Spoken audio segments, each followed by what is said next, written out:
Look, if you're watching this, it's pretty safe to say you absolutely adore your cat. I mean, you feed them the good stuff, you give them the best toys, and you've essentially built a wonderful, cozy life where they completely roll the roost. But beneath all those everyday routines, what if I told you there's an entirely secret, biologically driven language that your cat is quietly begging to speak with you? It's a language that, honestly, most loving owners completely miss. So today, we're going to challenge some of the standard ways we interact with our feline best friends, and we're going to decode those hidden signals together. Let's get into it. So here's our roadmap for today's explainer. We'll be looking at 1. The secret feline language. 2. Touching the scent glands. 3. Fulfilling the ambush predator. 4. Building a vocal identity. 5. The primal food offering. And number 6. Meeting on their level. All right, let's jump right into part 1. Touching the scent glands. You know, have you ever noticed your cat leaning really hard into your hand in one specific spot, but then pulling away if you move just like an inch? Well, that is definitely not random. Yet, what do most of us instinctively do? We go straight for those long backstrokes right from the top of the head all the way down to the tail. Or even worse, we fall for the classic belly rub trap. Sure, some cats will put up with it, but we have to realize that tolerating is not the same as enjoying. There's a massive difference between a cat that is merely putting up with your touch and a cat that is absolutely melting into it. Actually, hitting the wrong zones can cause these really subtle signs of stress that most of us never even notice. There is just this huge disconnect between our human instincts and their feline biology. While we naturally want to reach for the belly or the base of the tail, cats actually need that physical attention on their cheeks, the base of their ears, and right under the chin. To put this into perspective, there was a fascinating study published in the journal Applied Animal Behavior Science that totally backed this up. They proved that cats show significantly more positive reactions, things like slow blinks, purring, and pressing their heads into you, when they're touched in these specific facial zones, compared to when they're pet on the belly or the tail base. So what's the deal with those specific spots? It all comes down to some actual biological magic: facial pheromones.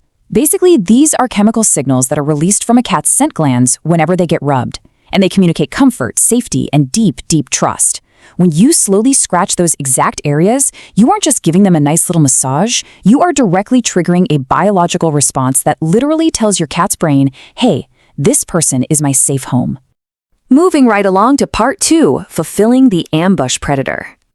Now, if you have ever waved a feather wand around like crazy, only to have your cat pounce exactly once, look super frustrated, and then just walk away after 30 seconds, trust me, you are not alone. We usually think they're just bored, right?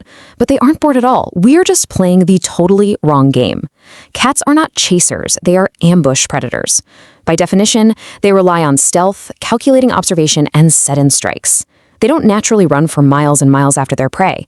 So when we dangle a toy way up high in the air where they can't ever reach it, or we swing it incredibly fast, we are totally misinterpreting their biological wiring. We activate this intense prey drive, but we never actually let them complete the cycle. It's basically like sitting down to a delicious 5-star meal and someone snatches the plate away before you can take a single bite. To actually satisfy them during playtime, you have to honor their biological hunting sequence. And it goes like this: 1. Stalk. 2. Wait. 3. Calculate. And 4. Strike and catch. You really have to slow it down. Move the toy slowly. Let it hide behind a pillow. Make it act like real nervous little prey that doesn't even know your cat is watching. And then, and this is absolutely crucial, let them catch it. That moment of capture is exactly where the satisfaction lives. When they finally grab it, bite it, and do those funny little bunny kicks, it releases a massive rush of dopamine in their brain that satisfies their deepest, most primal instincts. Okay, on to part 3, building a vocal identity. Have you ever just talked to your cat and felt, even just for a split second, like they were genuinely listening to you? Like they perked their ears up or tilted their head as if they knew exactly what you were saying? Well, you definitely weren't imagining things. There was this amazing 2022 study out of Paris Nanterre University, and they found that cats can actually distinguish their owner's voice from a total stranger's. But here's the catch: only under very specific conditions. When the owners used their normal, everyday adult voice, the cats barely reacted. And when they used really loud, high-energy baby talk, the cats actually found it overwhelming and stressful. But when the owners used short, soft, gentle phrases, the cats instantly became more alert, engaged, and affectionate. So finding your vocal sweet spot is absolutely essential here. You want to avoid that over-the-top, loud baby talk. mostly because cats are incredibly sensitive to sound. Instead, use soft, calm, short sentences. Think of it as a quiet, intimate conversation between two friends who already understand each other. Because when you consistently use this specific tone, you're actively building a vocal identity with them. Over time, your cat associates that exact sound entirely with comfort.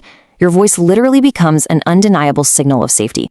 Which brings us to part 4, the primal food offering. Let's shift gears for a second, moving past our daily play and talk routines, and talk about establishing a deeply primal historical connection. Just 2 minutes. What if I told you that one of the absolute strongest bonding rituals you could ever perform with your cat takes less than 2 minutes a week? Most of us, we just scoop the food into a bowl, set it on the kitchen floor, and walk away. But this specific ritual requires no special tools, absolutely no expensive treats, and zero training. And yet almost nobody actually does it.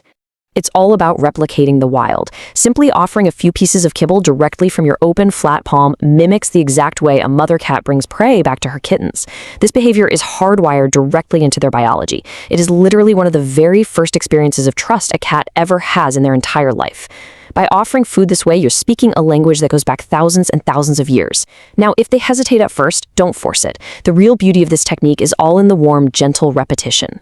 Because when you do this consistently, you are telling them on a level that goes way deeper than words, I provide for you, you are safe with me. Over time, you're going to notice your cat approaching your hands totally differently. They'll actually stop seeing your hands as these unpredictable, grabby objects and start viewing them with expectation and ultimate trust. And finally, part 5, meeting on their level. This brings us to our final and honestly most emotional step today. We've talked about pheromones, we've talked about hunting instincts, vocal tones, primal feeding. But what if the most meaningful thing you can do costs absolutely nothing? Take a second and think about what daily life looks like through your cat's eyes. To them, every single human is a towering giant. We loom over them when we walk across the room. We lean aggressively down from above when we want to pet them. Even our love and affection comes from a place of intimidating height. They accept it, sure, but they never really get to experience you as an equal presence. So here is the game plan, and it is beautifully simple. Just sit on the floor. Yep, that's literally it. Have absolutely no agenda whatsoever. Do not reach out to pet them. Heck, don't even call their name. Just lower yourself down to their world and quietly exist there. Allow them to choose the space. Because when you do this, I promise you, your cat will notice. They might glance over and then slowly, cautiously move closer just to sit near you.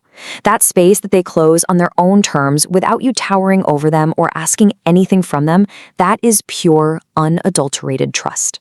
Which leaves us with this final, powerful thought.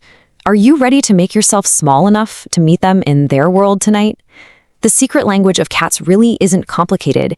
It just requires us to rethink our human instincts and embrace theirs instead.